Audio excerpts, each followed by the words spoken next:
नमस्ते, मैं हूं किशोर अजवाणी। घड़ी इशारा कर रही है 9 बजे रात का वक्त। 100 बात की एक बात का 100 बात की एक बात में गाजा पर चर्चा के लिए मुस्लिम देशों के नेता सऊदी अरब में जुट गए, जिससे अमेरिका के खिलाफ हो रही घेरेबंदी साफ दिखने लगी। यमन के हूथी विद्रोहियों का एक ड्रोन पहली बार एयर डिफेंस सिस्टम को चकमा देकर इजरायल की धरती पर पहुंच गया और एलर्ट शहर की एक रिहायशी इमारत से टकरा गया।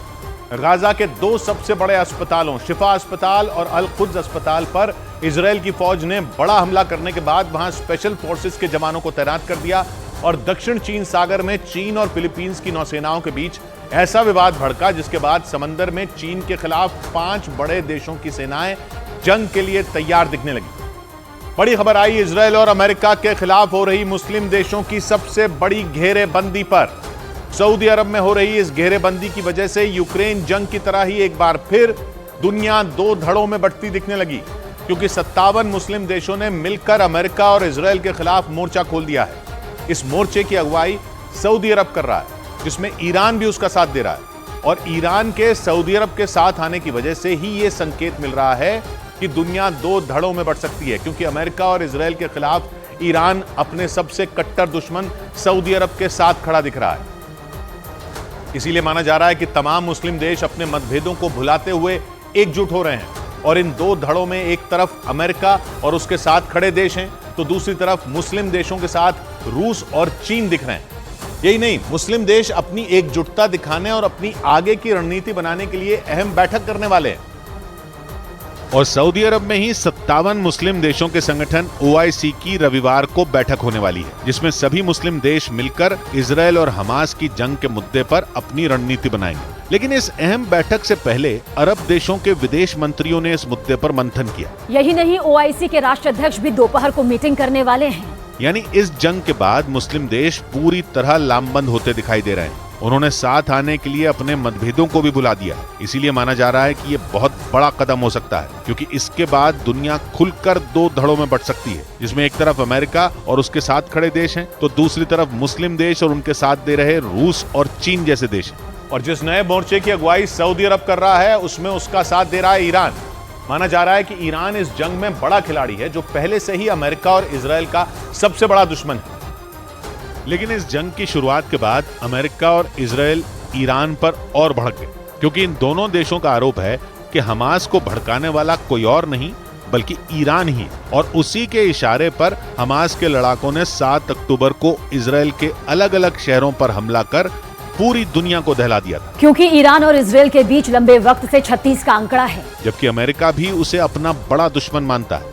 माना जाता है कि अमेरिका और इजरायल के खिलाफ जितने भी चरमपंथी संगठन मौजूद हैं, उनकी मदद ईरान ही करता है। आरोप है कि पहले उसने हमास को उकसाया, उसके बाद हूथी लड़ाकों को जंग में उतार दिया और अब वो हिजबुल्लाह की भी जंग में सीधी एंट्री करवाने की फिराक में है। यानी ईरान ने ऐसा खेल कर दिया कि फिलिस्तीन के नाम पर दुनिया के सभी मुस्लिम देश एकजुट हो गए। और ईरान का इस बार सऊदी अरब के साथ खड़े होना बड़ी बात है। इसे मुस्लिम देशों की अभूतपूर्व एकता की निशानी के तौर पर भी देखा जा रहा है, क्योंकि ईरान और सऊदी अरब के बीच दशकों से इस बात की होड़ थी कि मुस्लिम देशों में सबसे बड़ा नेता कौन है। वो दोनों खुद को मुस्लिम देशों का लीडर मानते थे। यही नहीं, उनमें शिया और सुन्नी मुद्दे पर भी विवाद था, क्योंकि ईरान जहां शिया बहुल देश है, तो सऊदी अरब में सुन्नी समुदाय के लोगों की आबादी ज्यादा है। इन्हीं सब वजहों से ईरान और सऊदी अरब एक दूसरे को देखना तक पसंद नहीं करते थे। हालांकि इसी साल चीन ने मध्यस्थता कर इन दोनों देशों की दोस्ती करा दी थी, लेकिन ये दोस्ती महज दिखावे के लिए थी, क्योंकि उसके बाद कभी भी उनमें बातचीत नहीं हुई। लेकिन इजरायल और हमास की जंग ने इन 2 कट्टर दुश्मनों को भी एक साथ ला दिया और अब तो ईरान भी सऊदी अरब में जंग के मुद्दे पर रविवार को होने वाली बैठक में शामिल होने वाला है। उम्मीद जताई जा रही है कि सऊदी अरब में OIC की होने वाली बैठक में ईरान के राष्ट्रपति इब्राहिम रईसी भी शामिल हो सकते हैं। और मुस्लिम देशों की एकता अचानक नहीं दिखी, बल्कि इन देशों की एकजुटता का रास्ता यूक्रेन जंग ने खोल दिया था। उसी जंग के बाद सऊदी अरब और अमेरिका में दूरियां बढ़ गई थी, जबकि ईरान और रूस साथ आए थे, क्योंकि पिछले साल यूक्रेन पर हमला करने के बाद रूस अलग थलग पड़ गया था। अमेरिका और यूरोपीय देशों ने रूस पर कड़े प्रतिबंध लगाकर उसे झुकाने की पूरी कोशिश की थी। लेकिन इस मुश्किल घड़ी में रूस को ईरान का साथ मिला और जैसे जैसे यूक्रेन की जंग आगे बढ़ती गई, दोनों की दोस्ती भी गाढ़ी होती गई। ईरान ने अपने घातक ड्रोन देकर पुतिन की सेना की ताकत कई गुना बढ़ा दी। ईरान की तरह सऊदी अरब भी उस वक्त रूस के साथ ही खड़ा दिखा था। सऊदी अरब ने कच्चे तेल का उत्पादन घटाकर पूरी दुनिया में तेल की कीमतें गिरने नहीं दी थी। जिससे रूस को काफी फायदा पहुंचा था, क्योंकि रूस भी बड़े पैमाने पर तेल का उत्पादन करता है और जंग के दौरान भी कई देश उससे तेल खरीद रहे थे। मतलब ये कि प्रतिबंध के बाद भी रूस का खजाना भर रहा था। यानी यूक्रेन जंग के दौरान ही रूस के बहाने ईरान और सऊदी अरब एक साथ दिखाई देने लगे थे और अब वो दोनों ही अमेरिका के खिलाफ मुस्लिम देशों को लामबंद करने में जुटे हैं। और खबर है कि पर्दे के पीछे से उन्हें रूस और चीन का भी साथ मिल रहा है, क्योंकि चीन और रूस खुलकर गाजा में इजराइल के हमले का विरोध कर रहे हैं और इस मुद्दे पर मुस्लिम देशों का साथ देते भी दिख रहे हैं। हालांकि रूस और चीन ने खुलकर कभी इसका ऐलान नहीं किया। लेकिन यूक्रेन जंग के बाद रूस और अमेरिका के बीच जो तनातनी बढ़ी, उसे हमास और इजराइल की जंग ने और बढ़ा दिया, क्योंकि रूस ने गाजा में इजराइल के हमले की खुलकर आलोचना की, जिसके बाद चीन ने भी फिलिस्तीन का साथ देना शुरू किया। इस वजह से पश्चिम एशिया में इजराइल और अमेरिका के खिलाफ माहौल बनना शुरू हो गया और दुनिया दो धड़ों में बढ़ती नजर आने लगी, जिसमें एक तरफ पश्चिम एशिया के मुस्लिम देशों के साथ रूस और चीन खड़े दिखाई दे रहे हैं, तो दूसरी तरफ अमेरिका, इजराइल, ब्रिटेन, दक्षिण कोरिया और यूरोप के देशों ने मोर्चा संभाल रखा है, जिसका सीधा मतलब ये हुआ कि दुनिया दो धड़ों में बढ़ती नजर आ रही है, क्योंकि दावा है कि मुस्लिम देश अब एक मंच पर आ चुके हैं और उन्हें रूस और चीन जैसे ताकतवर देशों का भी साथ मिल रहा है। हालांकि रूस और चीन पहले से ही अमेरिका के खिलाफ हैं।